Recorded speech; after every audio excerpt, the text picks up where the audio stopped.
കുറച്ചധികം നാളുകളായി മുസ്ലിം വിരുദ്ധ പരാമർശം മാത്രമാണ് SDP general secretary Vellappally Natesan നടത്തിവരുന്നത്. മലപ്പുറം ജില്ലയിലെ വിദ്യാഭ്യാസ സ്ഥാപനങ്ങളെക്കുറിച്ചുള്ള അദ്ദേഹത്തിന്റെ വിവാദ പ്രസ്താവനയെക്കുറിച്ച് ആവർത്തിച്ച് ചോദിച്ച മാധ്യമപ്രവർത്തകനെ തീവ്രവാദി എന്നാണ് വെള്ളാപ്പള്ളി സംബോധന ചെയ്തത്. മാധ്യമപ്രവർത്തകന് നേരെ ആക്രോശിച്ച വെള്ളാപ്പള്ളിയുടെ വീഡിയോ സമൂഹ മാധ്യമങ്ങളിലടക്കം വൈറലായിരുന്നു. വീണ്ടും വെള്ളാപ്പള്ളി മാധ്യമങ്ങൾക്ക് നേരെ ചീർന്ന ദൃശ്യങ്ങളാണ് ഇപ്പോൾ പുറത്തു വന്നിരിക്കുന്നത്.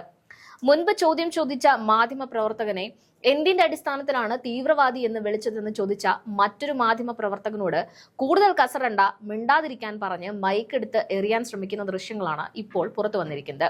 തന്റെ അനുഭവത്തിൽ അയാൾ തീവ്രവാദിയാണെന്നും പണ്ട് MSF പ്രവർത്തകനായിരുന്നു എന്നത് അതിന് തെളിവായി കാണുന്നുവെന്നുമാണ് വെള്ളാപ്പള്ളിയുടെ വാദം. വെള്ളാപ്പള്ളിയുടെ വാദങ്ങളെ ഇനിയൊന്ന് ഇഴകേറി പരിശോധിക്കാം.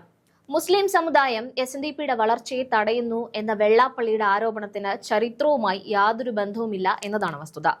1948 കൊല്ലം SN കോളേജ് നിർമ്മിക്കുന്നതിനായി 5000 രൂപ സംഭാവന നൽകിയത് പ്രമുഖ മുസ്ലിം വ്യവസായിയായിരുന്ന തങ്ങൾ കുഞ്ഞു മുസ്ലിയാരായിരുന്നു.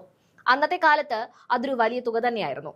ആ പണം ഉപയോഗിച്ചാണ് കോളേജ് നിർമ്മാണത്തിന് തുടക്കം കുറിച്ചത് എന്നത് ചരിത്രപരമായ സത്യമാണ്. SN ട്രസ്റ്റ് രൂപീകരിച്ചപ്പോൾ അതിന്റെ ആദ്യ ഡയറക്ടർ ബോർഡ് അംഗങ്ങളിൽ ഒരാളായി ഈ മുസ്ലിം ധനാഢ്യനെ R ശങ്കർ ഉൾപ്പെടുത്തിയിരുന്നു എന്നതും ശ്രദ്ധേയമാണ്. മണപ്പാട് കുഞ്ഞഹമ്മദ് ഹാജി പോലുള്ള മുസ്ലിം പ്രമുഖർ SNDPക്ക് നൽകിയ ഏക്കർ കണക്കിന് ഭൂമിയിലാണ് പല സ്ഥാപനങ്ങളും ഉയർന്നു വന്നത്. ഈ യാഥാർത്ഥ്യങ്ങൾ നിലനിൽക്കെയാണ് സമുദായങ്ങൾക്കിടയിൽ വിള്ളലുണ്ടാക്കുന്ന പ്രസ്താവനകളുമായി വെള്ളാപ്പള്ളി രംഗത്തെത്തുന്നത്. സ്വന്തം സമുദായത്തിലെ പാവപ്പെട്ടവരെ സഹായിക്കുന്ന കാര്യത്തിൽ മുസ്ലിം സമുദായത്തെ കണ്ടുപഠിക്കണമെന്ന് പഴയകാല ഈഴവ നേതാക്കളായ മൂർക്കോത്ത് കുമാരൻ അടക്കമുള്ളവർ പറഞ്ഞിട്ടുണ്ട്. ആ യാഥാർത്ഥ്യങ്ങളെ മറച്ചുപിടിച്ചാണ് വെള്ളാപ്പള്ളി നടേശൻ ഇപ്പോൾ തീവ്രവാദ ചാപ്പകുത്തലുമായി മുന്നോട്ട് പോകുന്നത്. ഇത്രയേറെ വിദ്വേഷ പ്രചാരണങ്ങൾ നടത്തിയിട്ടും വെള്ളാപ്പള്ളിയെ ചേർത്ത് പിടിക്കുന്ന മുഖ്യമന്ത്രി പിണറായി വിജയന്റെ ഈ വിഷയത്തിലുള്ള മൗനവും വിമർശനങ്ങൾക്ക് വിധേയമാകുന്നുണ്ട്. തന്നോട് ചോദിച്ചില്ലടോ,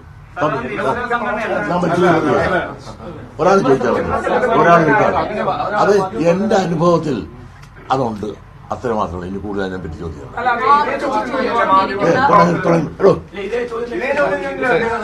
അതല്ല അല്ല അല്ല അതല്ല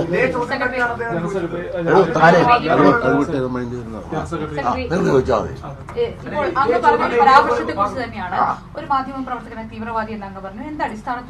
അത് തീവ്രവാദ പ്രവർത്തനം കൊണ്ട് അറിയാവുന്നതുണ്ട്.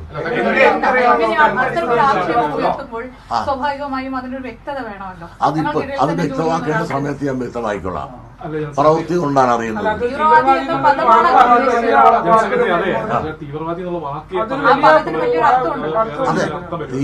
എന്ന് പറഞ്ഞാൽ മതതീവ്രവാദി എന്നുള്ളതല്ല. അയാൾ ആരായിരുന്നു എന്നും അയാൾ MSFന്റെ പ്രവർത്തനമായിരുന്നു. തന്നോട് ചോദിച്ചില്ലടോ, ഒരാൾ ചോദിച്ചാൽ ഒരാൾ അത് എന്റെ അനുഭവത്തിൽ അതുണ്ട്, അത്ര മാത്രമല്ല. ഇനി കൂടുതൽ അതിനെ പറ്റി ചോദിക്കാം. ഒന്നുമില്ല വേറെ ഒന്നും വേണ്ട. അയാൾ വന്ന് ഈ സാധനം കൂടെ എന്തിനാ എന്റെ കുത്തിപ്പിടി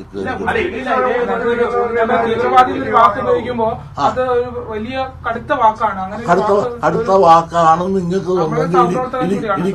എനിക്ക് തോന്നിയിട്ടില്ല. അതല്ല നമ്മുടെ കൂട്ടത്തിൽ നിൽക്കുന്ന ഒരാള് സ്വാഭാവികമായിട്ടും ഒരാള് ചോദ്യങ്ങൾ ചോദിക്കാനുള്ള ഒരു അവകാശവും ഇത് ഉള്ളതുകൊണ്ട് അത് ഞാൻ ചോദിക്കേണ്ട രീതിയിൽ ചോദിക്കണം. ഒരാള് ചോദ്യം ചോദിച്ചോണ്ടിരിക്കുമ്പോൾ ഇടക്ക് കയറി വന്ന് ഇങ്ങനെ അല്ല, ഒരു ചോദ്യം ചോദിച്ചിട്ടില്ല. തന്റെ ചോദ്യം ഒരു മറുപടി തരാൻ ഞാൻ വേറൊരാൾ ഇതുപോലെ ചോദിച്ചോണ്ടിരിക്കുമ്പോൾ ഇയാൾ കയറി ഇങ്ങനെ വരികയാണ്. എനിക്ക് ഇടതുപക്ഷ ഗവൺമെന്റിന്റെ കാലത്ത് അപേക്ഷ കൊടുത്തിട്ട് ഞാൻ പറയും ഇവിടെ ഇരുന്നുണ്ട് നമുക്ക് ചർച്ച ചെയ്യാനുള്ള അല്ലെന്ന് ആദ്യം തൊട്ടേ പറയുന്നുണ്ട്. ശിവഗിരിയാണ്. എന്തിനാന്ന് ചോദിച്ചാൽ ഞാൻ ശിവഗിരി ഇരുന്ന് മതവിദ്വേഷം പറഞ്ഞു ഒന്ന് വരുത്തുക അവരുടെ ഉദ്ദേശം. അത് എത്രയോ നാളായിട്ട് തുടങ്ങി. മുസ്ലിം ലീഗ് എത്ര വിദ്യാഭ്യാസ സ്ഥാപനങ്ങളുണ്ട് എന്നാണ് പറയുന്നത്. തെക്കൻ ജില്ലകളിലേക്ക് നോക്കുമ്പോൾ അവര് മറ്റു മലപ്പുറത്തിന്റെ കണക്ക് മാത്രമാണല്ലോ പറയുന്നത്. മറ്റു ജില്ലകളിലെ കണക്ക് പരിശോധിക്കുമ്പോൾ അങ്ങനെ നിങ്ങൾ അയാളൊന്ന് ചോദ്യം നിൽക്കുന്നു ഒരു ഉത്തരം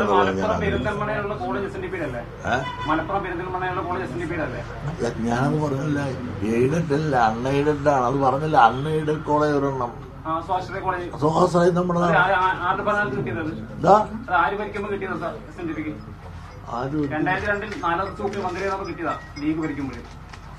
അന്ന് കിട്ടിയ ഒന്നല്ലല്ല, ഒരുപാട് ഉമ്മൻചാണ്ടി കിട്ടിയില്ലെന്ന് പറയുന്നത് എന്ത് സ്വാശ്രയം കിട്ടി ഉമ്മൻചാണ്ടി ഇരിക്കുന്ന കാലത്താണ്.